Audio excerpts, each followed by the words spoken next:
We often talk about the red flags in others, but how often do we reflect on our own?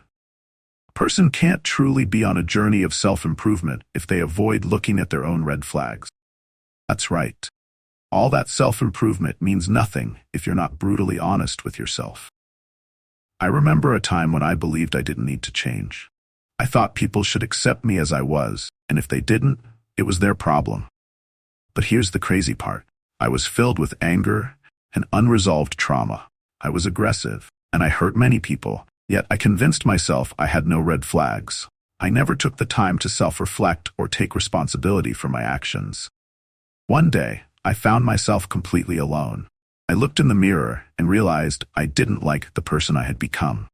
That's when I decided to change. I broke free from the chains of my past traumas, and for the first time, I felt like I could truly improve myself. But it wasn't easy. My old traumas tried to drag me back. The angry, hurt child I once was didn't want to let go. He had been through a lot and fought hard to remind me of the pain and suffering I had endured. But after a long internal battle, I managed to break free and start addressing my red flags. That's when real self-improvement began for me. One of the main reasons I started this channel is to give back. I feel like I need to make up for my past mistakes.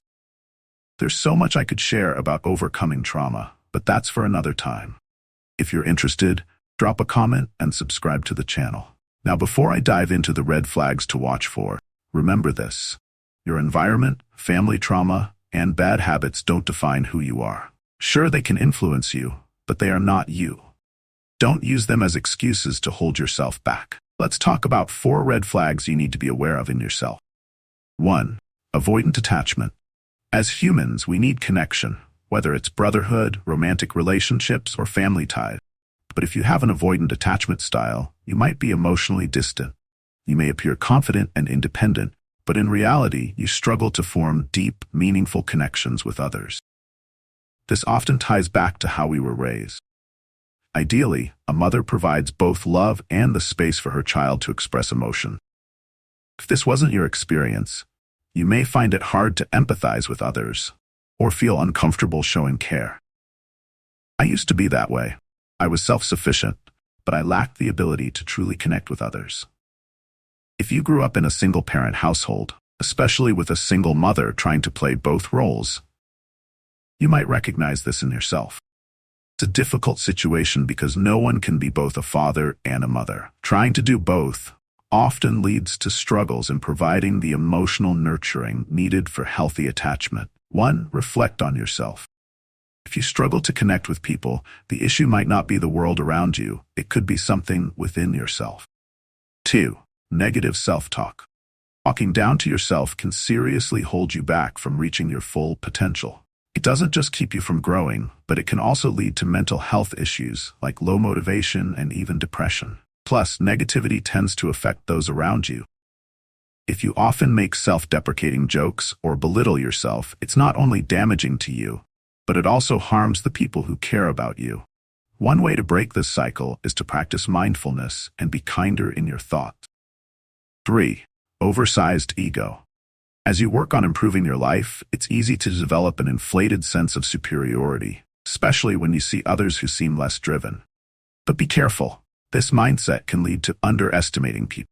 Remember the saying, don't look down on a weak cub. One day it could grow into a fierce tiger. Treat others with respect, no matter where you are in life. It's important to have confidence, but it's even more important to stay humble and recognize that there will always be someone better. 4. Perfectionism. Perfectionism is not a strength. It's often an excuse to avoid taking risks.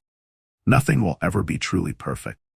Imagine someone who keeps cleaning their ship before setting sail, delaying their journey for days, weeks, or even months because they can't make the ship spotless. This person is just using perfectionism to cover up their fear of trying something new. Perfectionism doesn't just affect you. It can put pressure on those around you to meet impossible standards, damaging your relationships. It's a mindset that slows down productivity, strains personal connections, and leaves you feeling unsatisfied. You identify as a perfectionist, consider it a warning sign, not something to take pride in. If you found this helpful, don't forget to hit that like button and subscribe for more content like this. See you next time.